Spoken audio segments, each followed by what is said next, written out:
Bakit nga ba tayo umaakyat ng bundok? Sa simula, maaaring pagsubok at tagumpay lamang ang ating habol.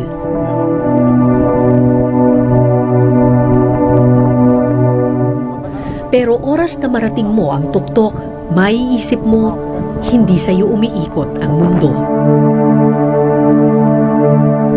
Isa ka lamang maliit na bahagi ng malawak na daigdig. Nilikha ng Panginoon, pinatatag ng maraming pagkakataon.